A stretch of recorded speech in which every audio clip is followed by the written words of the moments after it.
Well, good morning, everyone, and I apologize for getting started here a little bit later than we had intended, but it is now 10:15 a.m., Wednesday, May 25th, 2011. We shall convene on the record at this time the session of the Calhoun County Election Commission. The Calhoun County Election Commission is in session today to consider the matter of clarity with regard to a recall petition which has been filed with the Calhoun County Clerk on May 12th, 2011. Before we proceed with the business before us today, I am going to ask everyone to stand and recite the Pledge of Allegiance.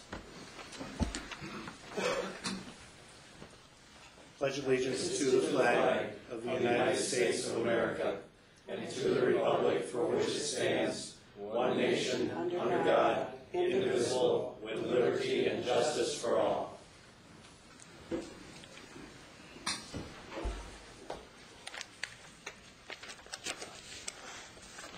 I am Mike Jaconet, and I am the probate judge, the chief probate judge here in Calhoun County, and one of the duties of the chief probate judge is to serve as the chairperson of the County Election Commission.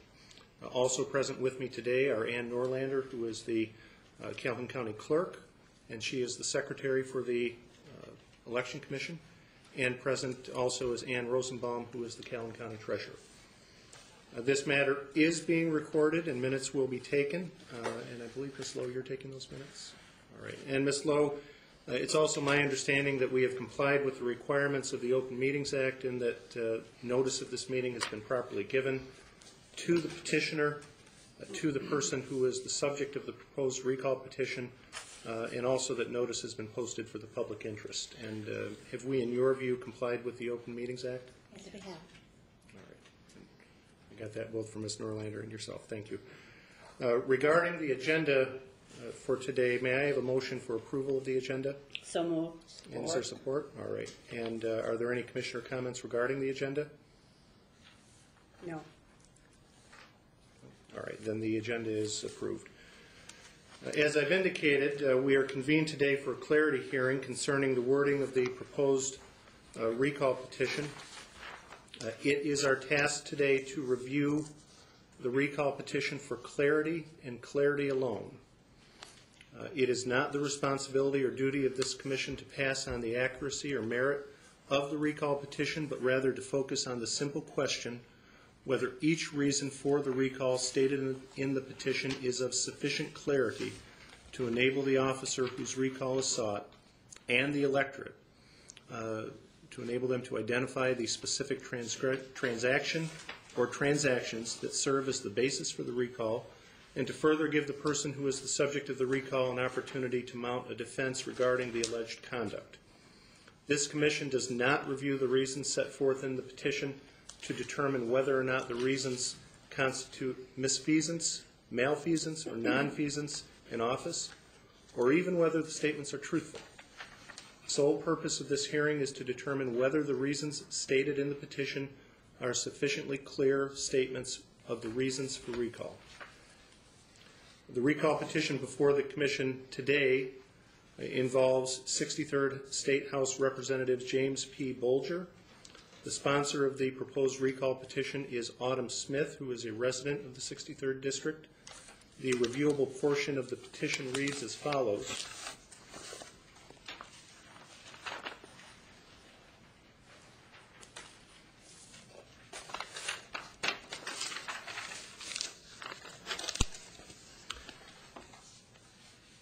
Quote, James P. Bolger has proven himself unfit to represent the people of the 63rd Michigan House District or to lead the Michigan House.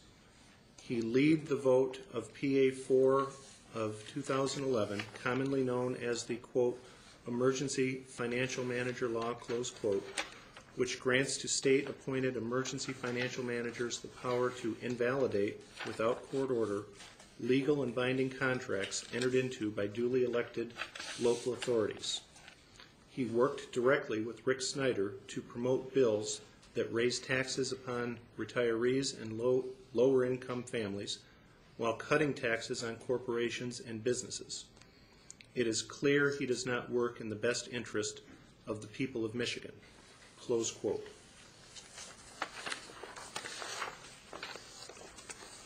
We will now open the meeting to comment with the understanding that this commission may review only the clarity of the petition language and not address the merits of the petition or the allegations contained therein.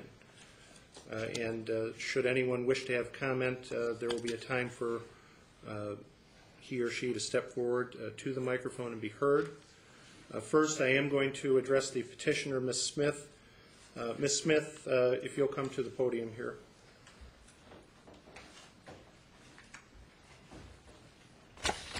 First, are there any changes to the proposed recall petition language?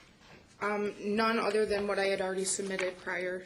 I did have an original one, and then I withdrew it, and the language in which you just spoke of is the correct language. All right. What the language that I've read is the language that was submitted on May 12th to the county clerk.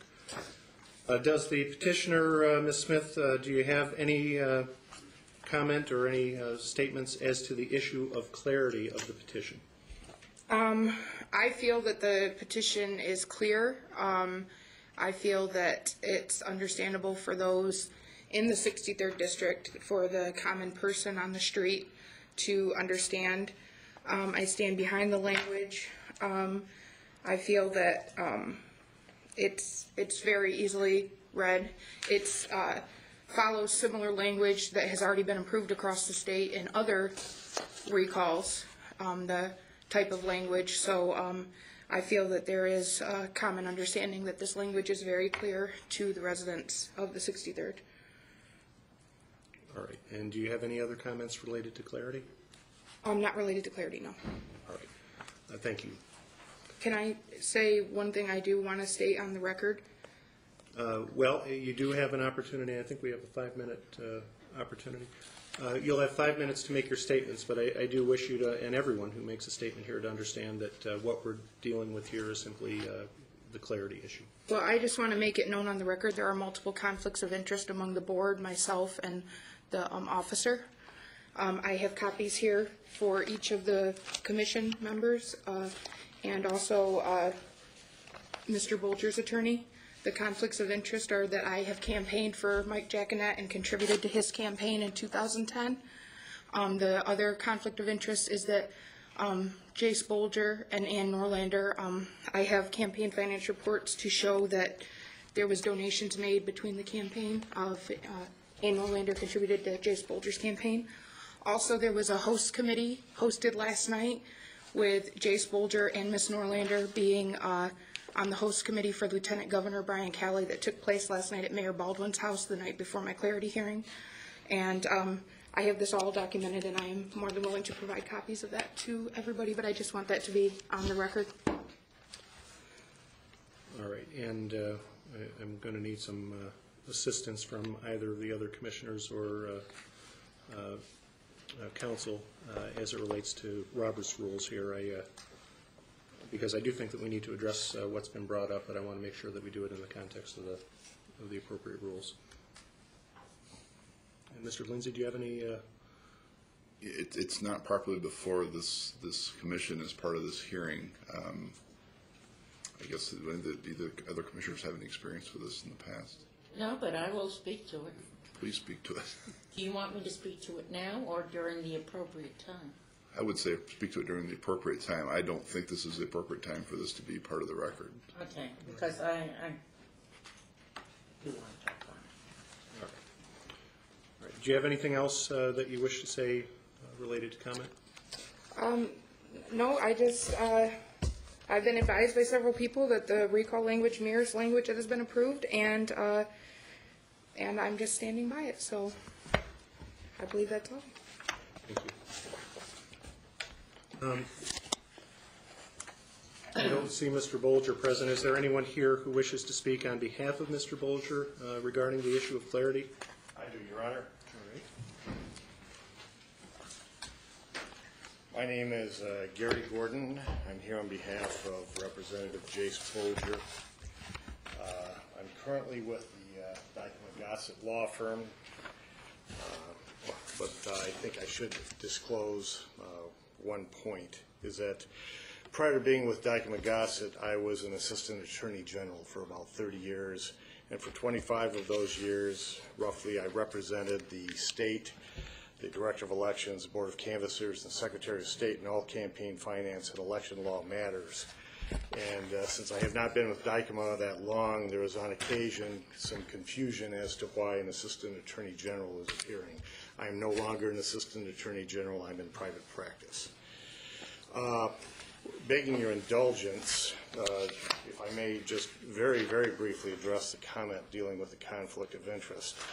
I do have a little bit of background in that I represented Michigan Supreme Court Justices Taylor, Markman, and Young to challenges to there were allegations of conflict of interest brought against them several years ago by Attorney Jeffrey Feiger.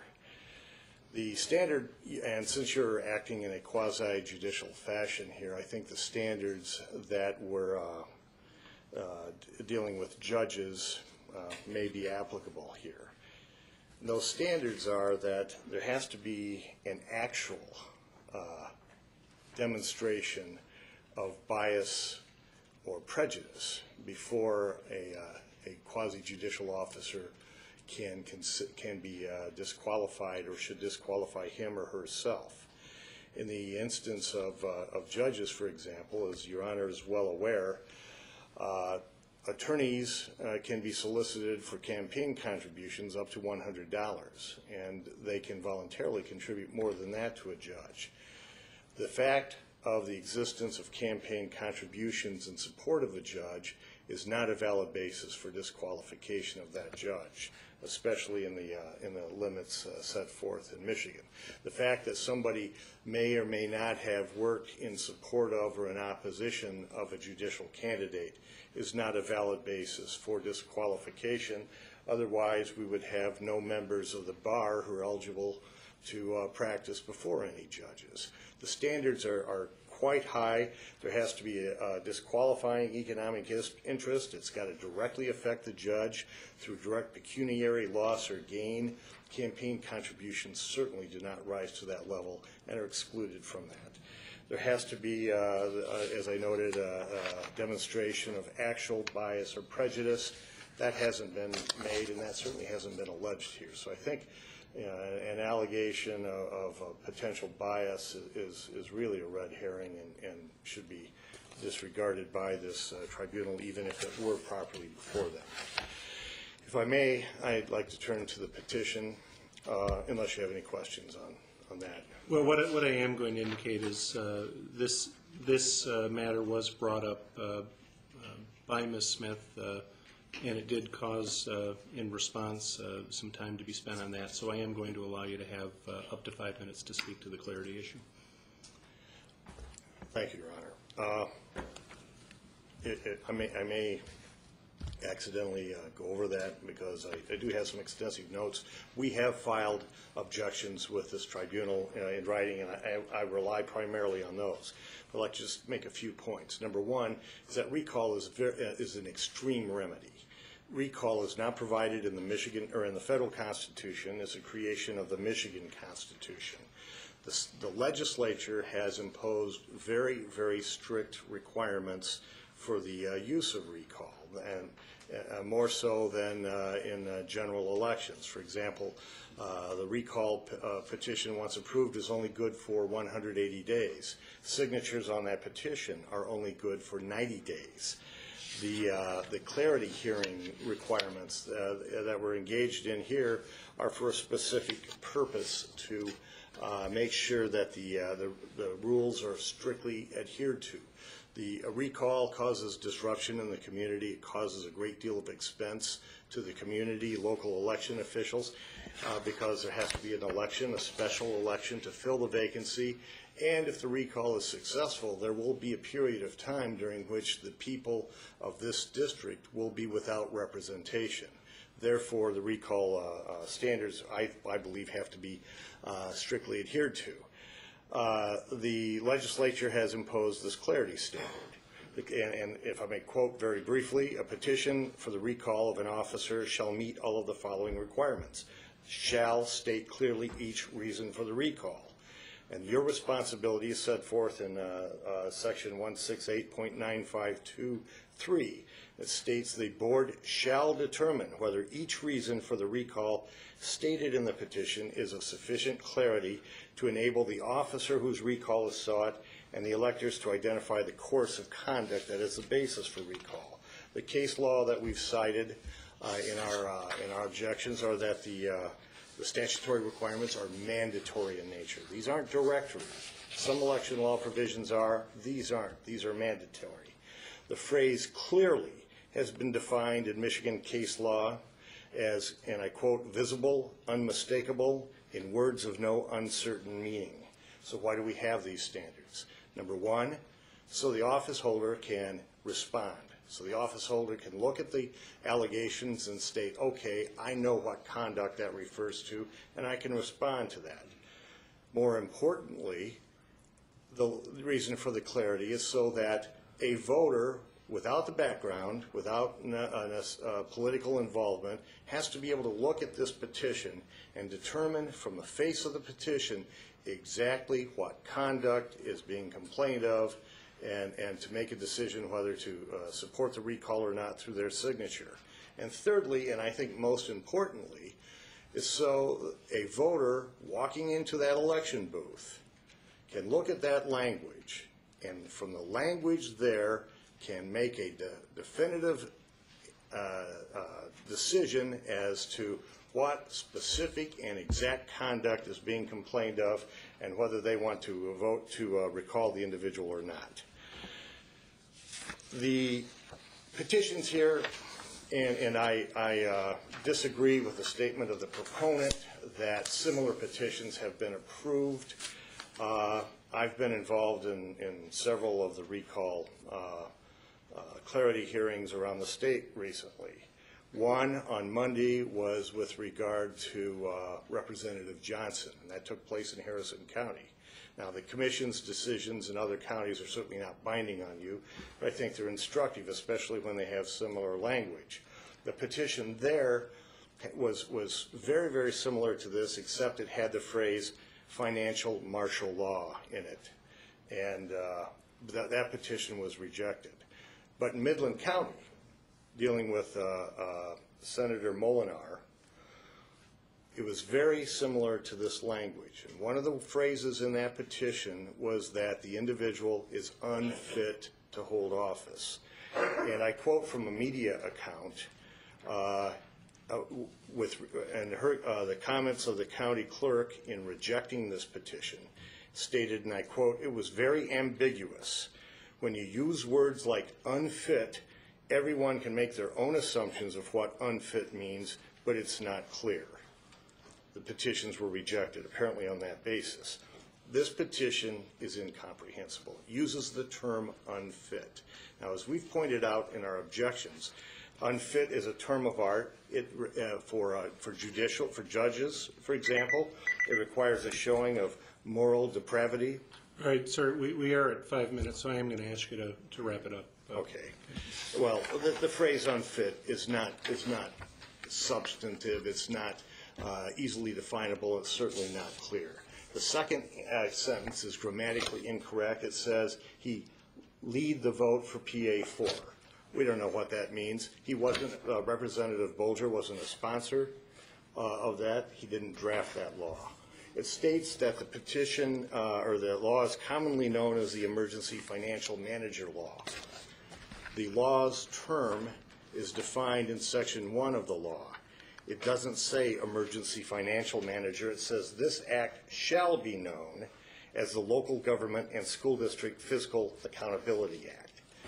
That's specific, that's clear, that's precise. The other language is sloppy. Finally, it says he worked to promote bills that raises taxes upon retirees. Doesn't identify the bills. We've identified a number of bills in our objections. We don't know what they're referring to. We don't know, and none of these did Representative Bolger sponsor or draft. And the last sentence is, quote, "It is clear he does not work in the best interest of the people of Michigan." That certainly does not identify any specific, clear conduct that the representative has engaged in that would allow the voters the knowledge necessary to proceed with this, or the representative. So for all of those reasons, and for the reasons set forth in our objections, we'd respectfully request that the board reach a finding that this petition does not meet the statutory clarity standards. I'd be happy to respond to any questions, and if not, I thank you for your indulgence. All right, are there any questions? Seeing none, thank you.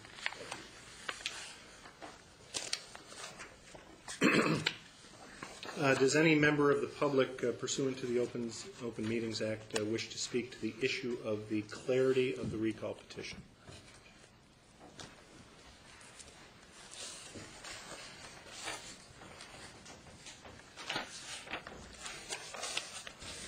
And sir, if you'll identify yourself, please. George Hubka, Dowling, Michigan. I would just point out, as you've stated, the responsibility you have today is to rule on the clarity of the language. If you determine that any part of this language is unclear in your minds, I think it's your responsibility to clearly indicate what that language is on the record and in writing to the submitter of the language.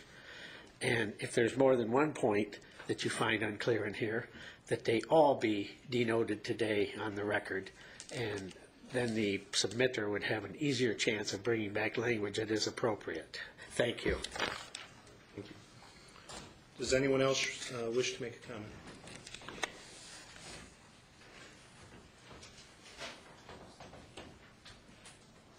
And ma'am, if you'll state your name, please. Pamela Smith, Athens, Michigan.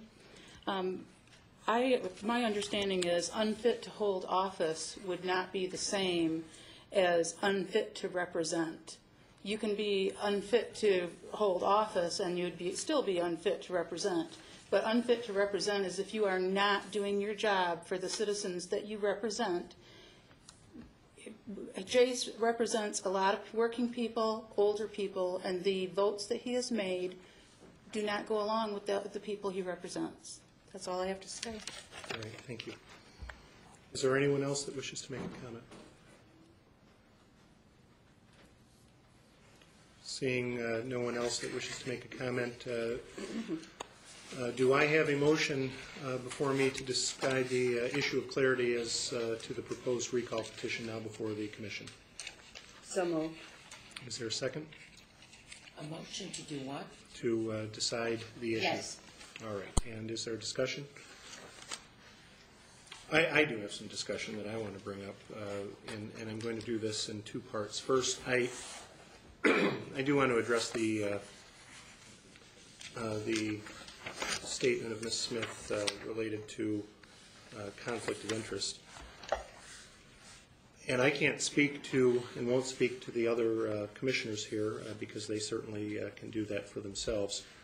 I certainly do not feel that I have a conflict of interest in any way, shape, or form in this matter. What Ms. Smith indicated as the reason for a potential conflict as it relates to myself is that she campaigned for and contributed to my campaign last year. I ran in a nonpartisan judicial race. I am a nonpartisan judicial officer, and I had support from people who were from across the political spectrum. I had people who supported me who were people that would describe themselves as liberals, people that would describe themselves as conservatives. A great many people that supported me were people that were also supportive of Jase Bolger and Governor Snyder. And a number of people that supported me were supportive of Virg Bonero and Dave Morgan. And all of that means absolutely nothing to me as it relates to my duties here as a member of this commission. If there were any thought that I had any sort of conflict at all, I would recuse myself. But it's clear to me that my obligation here is to determine whether or not I believe that there is proper clarity of the language in the recall petition. And that decision does not in any way, or is not in any way impacted on who supported me or who didn't support me in my own personal campaign for my office. So I do not find that there is any conflict of interest. There certainly is no bias towards Ms. Smith or against Mr. Bolger. I will disclose for the record that I know Mr. Bolger as well.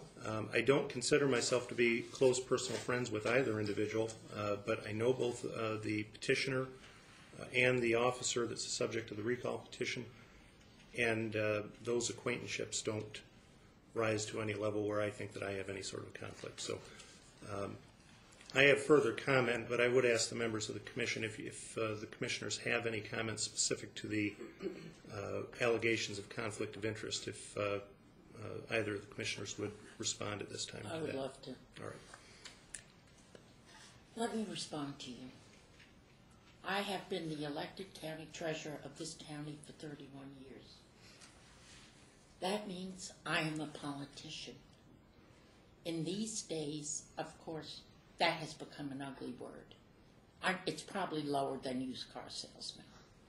However, to become an elected county official, it is of importance to me to go out in the public and meet as many people as I can possibly meet, to form relationships, as many as I can possibly form.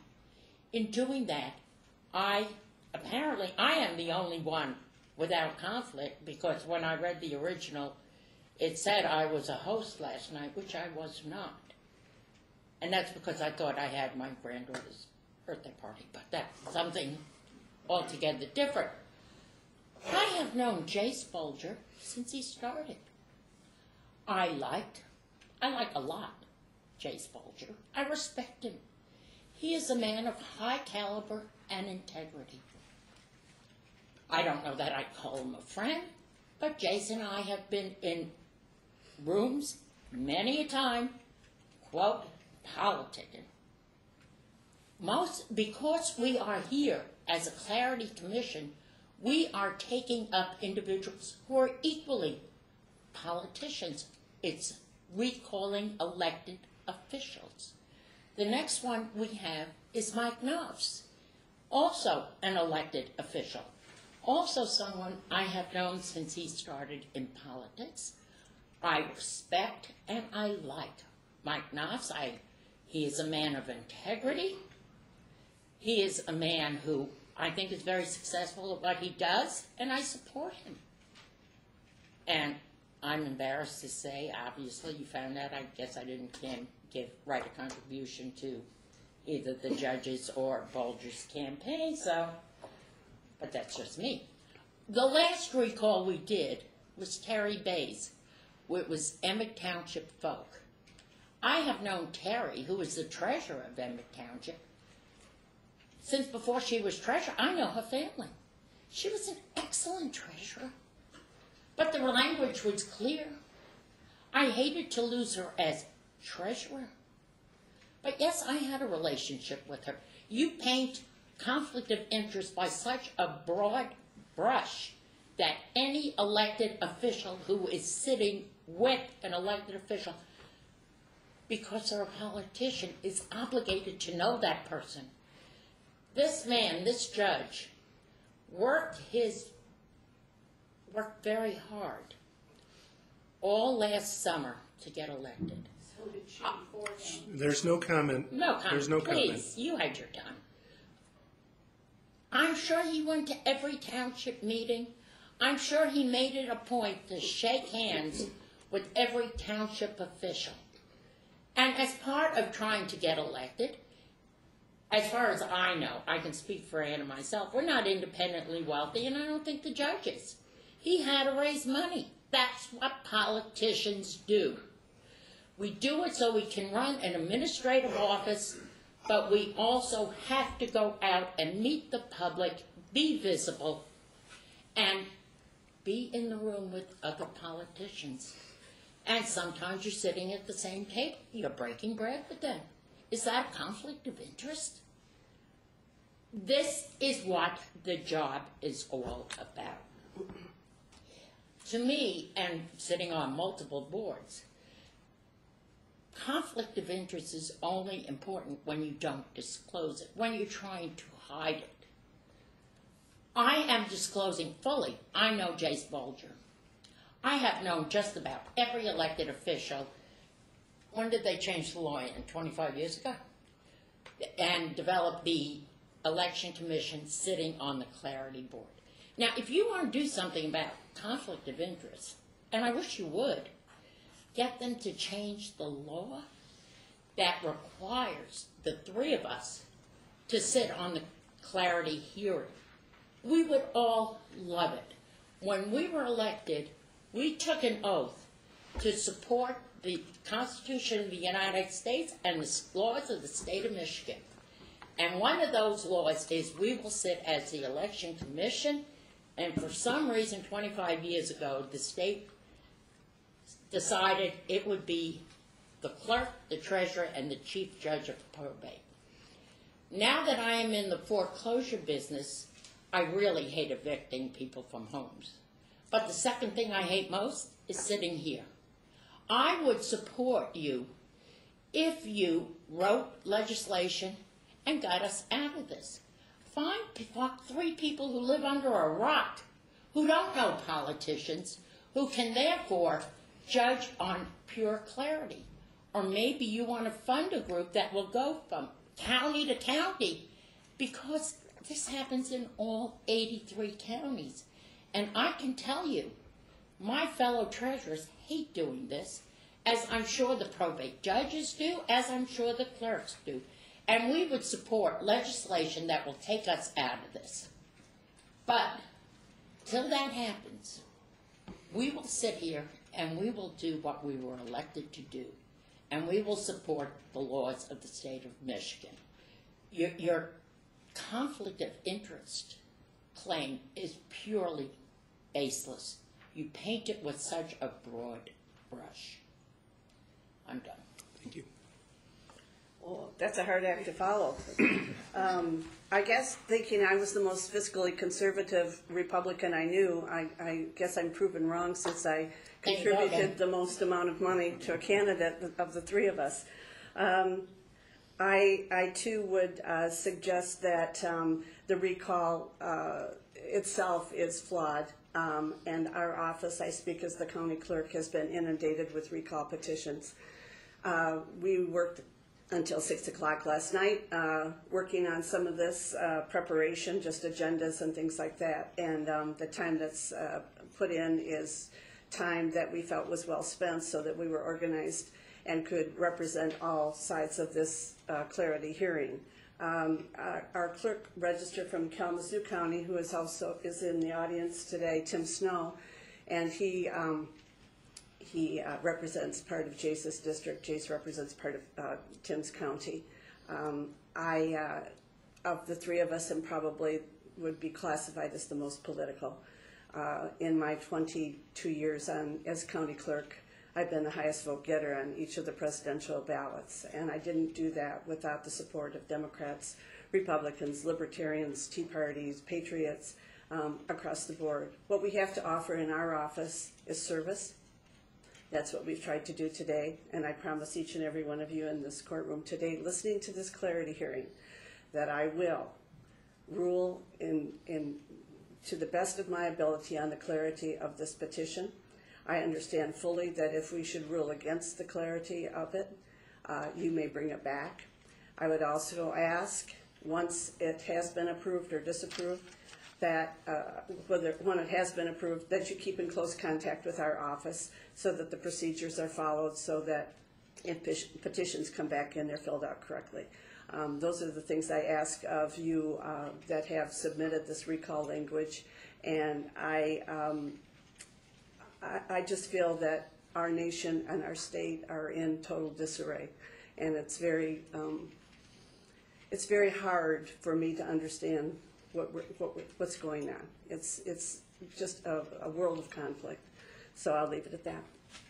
But, Mr. Chair, I just wanted to mention that Judge Jackinet and I did discuss this conflict issue prior to the meeting.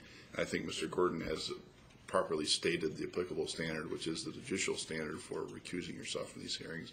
And I don't think that standard has been met relative to any of the three of you recusing yourselves. So that is my advice to you. There's no provision in the statute. Statute contains no provision to whatsoever. recuse yourself at all. That's correct. I mean, if there was, the three of us would hightail it out of here, and Understood. but there's no option. No, and I think my guess is the statutory scheme was set up specifically to include these two elected positions, and it is inevitable that you're going to have contact with the people that are elected to these positions. So. Absolutely. May I also say, when we assume these duties, we understand that we are a member of the Election Commission, and until the laws are changed, we have to follow the statutes and the Constitution of the state. So I for one would not hightail it out of here. I'm here to do my duty, and I plan to do it to the best of my ability. All right. If there's nothing further as it relates to that issue, I'm going to move on to discussion as it relates to the clarity, which is why we're here. I've had an opportunity to look at the recall petition language, and I've also had an opportunity to look at the objections that were filed on behalf of Mr. Bolger by Mr. Gordon and his associate. And quite frankly, I've had an opportunity and have reviewed case law that I think is pertinent to a decision that I would make in this regard. Because to me, the case law is quite telling. On the one hand, it is a lenient standard for a recall petition, and that's in, I believe it's the Demas case, uses that language specifically. But in any event, the case law uses that language. But I do think that there is a point where that is reaches its limit. It further states that in cases where there is a close call, that the close call should be decided in favor of the person submitting the recall petition. In my view, as one commissioner of this panel, I do not think this is a close call. There are a number of reasons why I think that this matter as submitted, this petition as submitted, is unclear and is not of sufficient clarity. And I base that not on what other counties have done. I understand the arguments by both Ms. Smith and Mr. Gordon, and I have had an opportunity, like everyone has, I suppose, to read newspaper articles related to other recall petitions that are currently before us. I'm less concerned with those petitions than I am with the case law. And the case law, which one that is cited in Mr. Gordon's objections, which is a case that I had read before I even received the objections, is a case Noel versus Oakland County Clerk, which is found at 92 Mishap 181. And that case is very instructive to me. And it's instructive to me because it deals with what I view as the difference between that which is a description of conduct that is specific, that the voters and the person that is subject to the recall can look to. That being different from, or as opposed to, conclusions that are general in nature that require explanation. The language in the first sentence and in the last sentence of the recall petition as submitted in many ways mirror the language that was rejected in the Noel case because they called for conclusions. It is clear he does not work in the best interests of the people of Michigan. It is very similar to the language in Noel.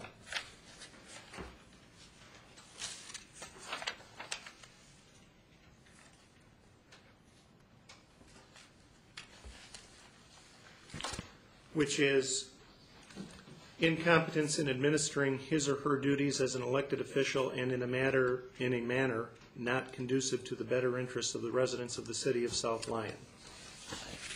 In my view, those are conclusions that are drawn, and the same thing goes for the unfitness language. One thing that was also, I will note, is when Ms. Smith, the second Ms. Smith that spoke today, came up and made her comments,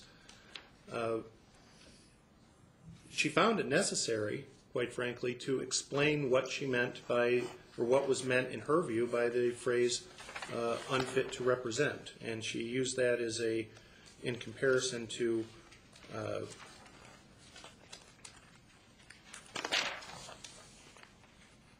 excuse me,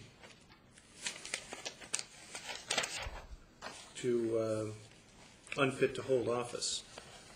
Well, quite frankly, if it requires further comment as to what that language means, it's not clear. It is the Noel case, in my view, stands for the idea, although, and I'm paraphrasing here, this isn't specifically in the case, but it stands for the proposition to me that there is a difference between citing with specificity what the reason is for the recall petition being brought versus language which one would find in a letter to the editor, an opinion sort of language, which is what I view at least two separate aspects of this recall to include. The other area that I think is, and I disagree with Mr. Hubka, it is not the responsibility of the Commission to state what's going to pass muster next time or to put it in writing. That's not what's before us today. What is before us today is determining whether the language is clear or not. I think that necessarily requires a person who's making that finding to talk about the language that he or she thinks is clear or unclear. And I will state that one could look to what is written in the second sentence of the petition and contrast that with what is written in the third sentence of the petition, and one could draw a conclusion that the second sentence is a whole lot more clear than the third sentence. I do not know, and I'm not being smart or funny or trying to raise eyebrows here.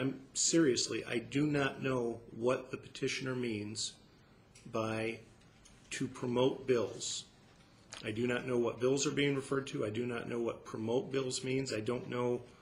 That is unclear to me. So that's my take on what's before me here today. And I would now open it up to further comment by either of the other two commissioners. The first sentence, unfit, to me is unclear. Is someone alleging immoral or criminal behavior on the part of Mr. Bolger?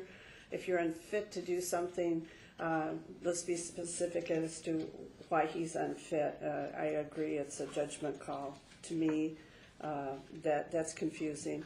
I think we have either a typo in the second sentence, and in the last sentence, it's not clear that he works in the best interest of the people of Michigan.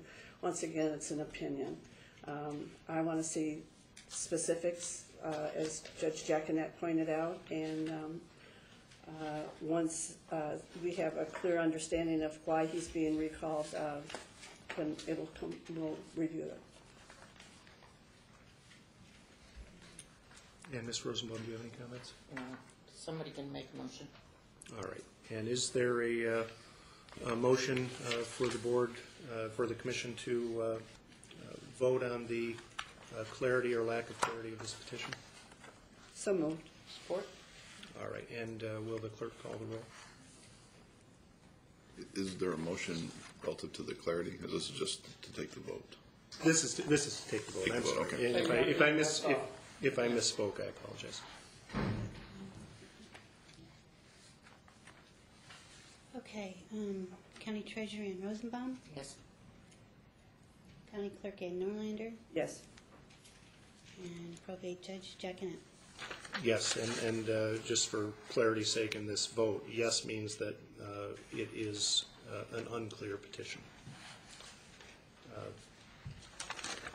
That being the vote of this commission, it is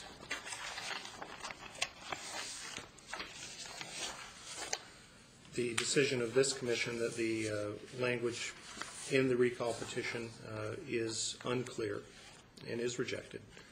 I am advising the petitioner that the matter can be appealed, and it can be appealed to the circuit court in this county, provided that that appeal is made within 10 days of today's hearing. And I don't know if the committee members have any other business before we leave. I do. Just a couple things. Okay. The petition that was given to us, petition for the recall of James Bolger, paid for by the committee to recall Rick Snyder. I would direct you to Michigan Election Law, sections 168, 951 through 976. If you need me to repeat that, I will. Before circulating any petitions, specifically, the petition must be in the form prescribed by the Secretary of State, 168.952E. I can repeat that for you later, but I want to make sure that we have proper petitions that are coming in if and when they do, and that there is a time schedule for resubmitting your petitions. And if you have need any of that information, our office will provide it. All right. Any other comment before we close, Ms. Rosenbaum? No. All right. Ms. Lowe, is there any other business to come before the commission today? I have none. All right. Then we stand adjourned. Thank you. Thank you.